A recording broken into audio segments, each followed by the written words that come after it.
Muy buenas dientes, soy Isaki Mostazo, bienvenido a mi canal de YouTube.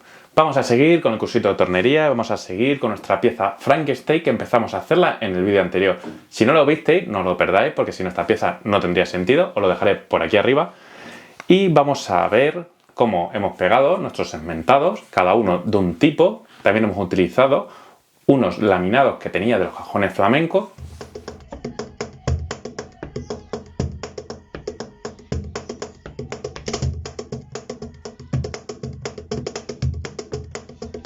Y para la base vamos a utilizar una rodajita de pino que la secamos el año pasado, como os enseñé en el vídeo de cómo secar madera sin que se raje.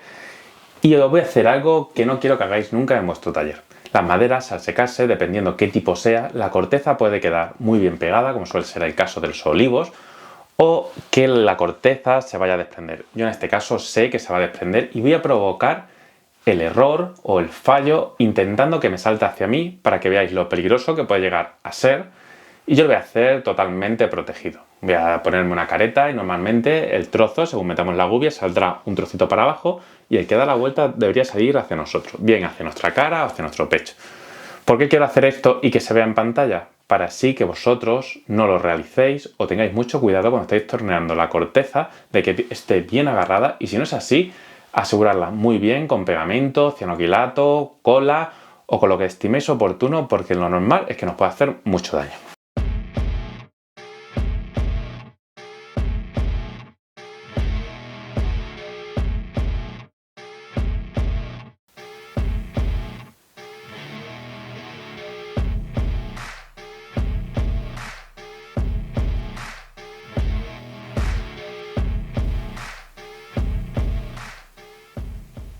Asimismo, durante el vídeo vais a apreciar lo importante que es tener una buena regresadora a la hora de realizar estos proyectos.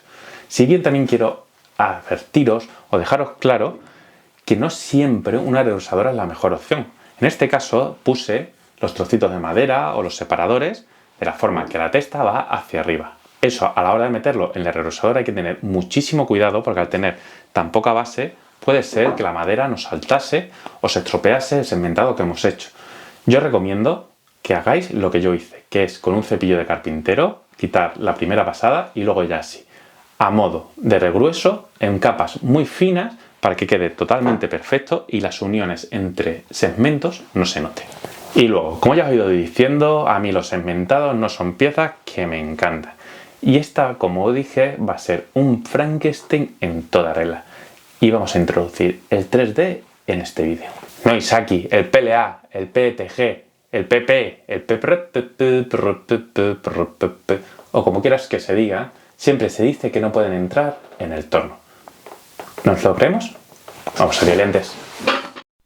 En este punto lo dejamos en el vídeo anterior y como veis, las piezas no encajan a la perfección. Eso se debe a que la ingletadora o el sistema de corte que hayamos utilizado no está perfectamente regulado. Pero ya os digo yo que es casi imposible dejarlo bien a la primera. Lo normal es que peguemos de 6 en 6 y luego ya como las dos partes son a 180 grados podremos hacerlo un lijado manual o en el torno y así cuadrarán perfectamente. Y una vez repasado ya será cuestión de volver a pegar. Para quitar los sobrantes podréis hacerlo, como os he dicho anteriormente, con el formón, con la sierra, con un cepillo de carpintero para luego que vaya lo más plano posible a nuestra regresadora. Con 2 o 3 pasadas tendremos nuestras piezas listas para ser encoladas entre sí. También, y como os he mencionado antes, voy a utilizar unas tapas de laminado que tenía a modo de protector y que, como estáis viendo, no estaban ni cuidadas, ya que simplemente las tenía para proteger las tapas de abedul finlandés que son tan valiosas y son el alma de los instrumentos musicales que hicimos en vídeos anteriores. Para el prensado de las piezas segmentadas os recomiendo que os hagáis un útil similar a este, que nos valdrá para que todas las capas estén uniformemente apretadas y así la unión sea buena. Y tener especial cuidado a la hora de colocar cada segmento y que cuadren bien con los del anillo inferior. Si no sois capaces de realizarlo, podréis utilizar una gotita de cianoquilato para que no se muevan las piezas. Apretamos bien y dejaremos secar por lo menos 24 horitas. Para la base, como hemos dicho, vamos a utilizar pino silvestre, aunque en muchos vídeos me escucharéis decir que es pino salvaje.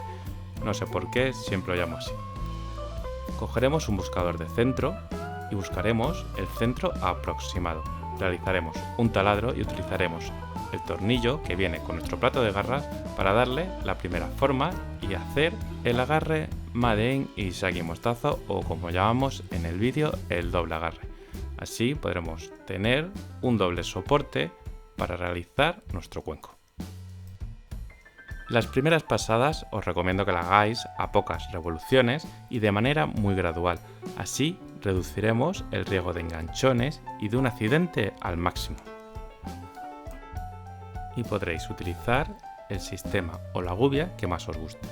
Yo en este caso voy a utilizar únicamente gubias de cañón y raspadores de cuchillas de carburo. Y como sabéis, para mí la gubia de cañón es una de mis herramientas favoritas. ¿Y por qué? Os lo dejo en la imagen.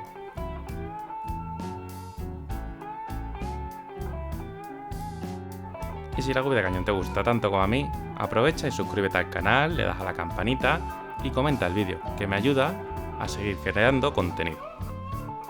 Una vez hayamos vaciado la parte del cuenco que nos interese, vamos a marcar un rebaje para rellenar con resina epoxi, introducir nuestro filamento PETG y con el cual hemos impreso nuestro logotipo del canal y lo vamos a añadir a nuestra pieza. Para la resina tendremos que mezclar los componentes en las proporciones que nos indica el fabricante. Para ello utilizaremos una báscula. Lo mezclaremos durante aproximadamente 90 segundos, añadiremos los tintes que creamos oportunos y luego será cuestión de rellenar las partes que queramos. Yo en este caso he utilizado un color azul para la parte de fuera y blanco para el interior de las letras. Si bien creo que los colores me equivoqué, tendría que haber utilizado negro para que contrastase más las letras y un color un poco más cálido para que la pieza resultase estéticamente más bonita. Pero bueno, esto es algo que realmente no me preocupa. Se podría solucionar muy fácilmente poniendo, una vez que hayamos acabado la pieza, en el plato de garras con las garras tipo col, le haremos una vez más nuestro agarre y volveríamos a hacer el mismo proceso. Pero ahora vamos a tornear.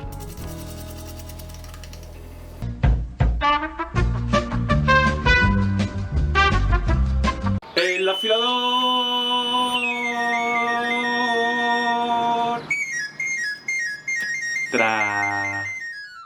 Y como siempre digo, las herramientas que utilicemos en el torno tienen que ir muy afiladas. Cuando me he puesto a desbastar la pieza me he dado cuenta que mis gubias necesitaban un repasito. Lo primero que voy a realizar, y puesto que mi piedra ya tiene bastante uso, es rectificarla. Como habéis visto, con una piedra de diamante y luego un rectificador de piedra de grano 1000 se realiza de una forma súper sencilla y súper rápida. En apenas 5 minutos tendremos nuestro dispositivo listo para ser utilizado nuevamente y conseguir un afilado perfecto.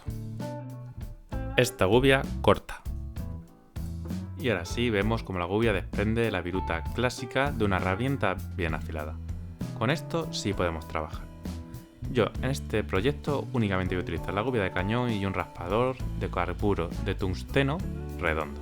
¿Por qué? Porque simplemente tengo que vaciar y dar una forma al exterior que con estas dos herramientas me va a sobrar y que además me va a permitir que veáis de forma clara los diferentes tipos de viruta o, en este caso, el polvo que suelta el DM o el contrachapado, que será en forma de trocitos minúsculos de madera o incluso la viruta típica larga del abeto. Estas dos herramientas son súper útiles y muy fáciles de manejar para lo que estáis comentando. Fijaros en estas pasadas continuas el tipo de corte que se realiza, siendo esto siempre cortes suaves. No queráis correr las piezas, cuanto mayor es su diámetro, más lento tenemos que ir. Necesitamos cortar muchos metros más de madera que en una pieza pequeña. Yo siempre os aconsejaré que no vayáis deprisa. Estas piezas nos van a llevar bastante tiempo tornearlas y no merece la pena por querer correr que las fastidiemos en un enganchón o simplemente en que comamos más de un sitio que no lo necesitábamos.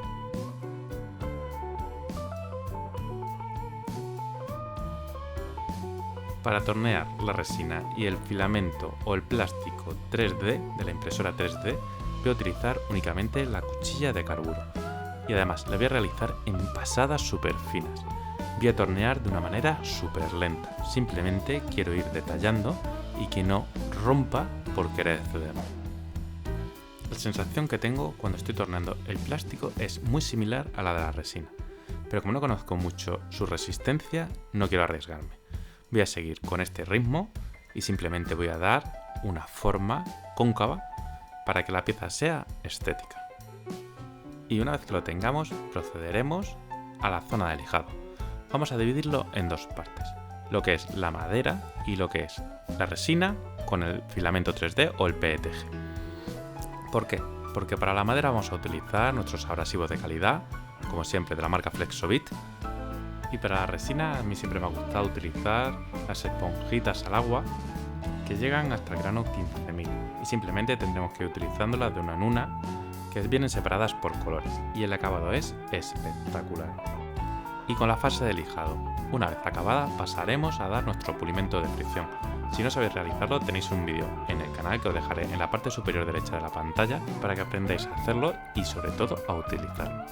Este acabado da un brillo espectacular, fijaros en la imagen cómo se ve el brillo de la pieza. La parte de abajo, como siempre, hay que rematarla. Si quisieseis podríais dejar el enganche o el agarre exterior para volver a meter la pieza en el torno por si lo necesitases. A mí esto no me preocupa mucho, ya que al disponer de las garras tipo Cole, si lo necesitase podría hacer un agarre nuevo en un momento. Por lo que vamos a dejar la pieza rematada hasta el final. Un poquito de lija, acabado, y ahora vamos a pasar a una fase no menos importante, que es revisar nuestra pieza para poder entenderla. En nuestro caso, al haber utilizado una madera de pino silvestre, hemos tenido la suerte de que ha cogido un poquito de hongo. Esto se llama comúnmente como madera pasmada, y aunque en este caso es muy leve, se aprecian esas líneas negras que adornan la pieza un poquito. También es un buen momento para ver si las uniones de la madera con el DM o con el contrachapado, incluso con los separadores, es buena. Y en este caso se aprecia que es prácticamente perfecta, por lo que tanto hemos hecho un buen trabajo de preparación previa de la pieza. Y ahora sí, ya lo único que nos queda es disfrutar del trabajo que hemos hecho. Y sobre todo que hayáis entendido el trabajo o el concepto de los segmentados en madera. Realizaremos algún otro en el canal, pero ya sabéis, vamos a darle una vuelta de tuerca, ya que a mí particularmente los segmentados tradicionales no me gustan mucho.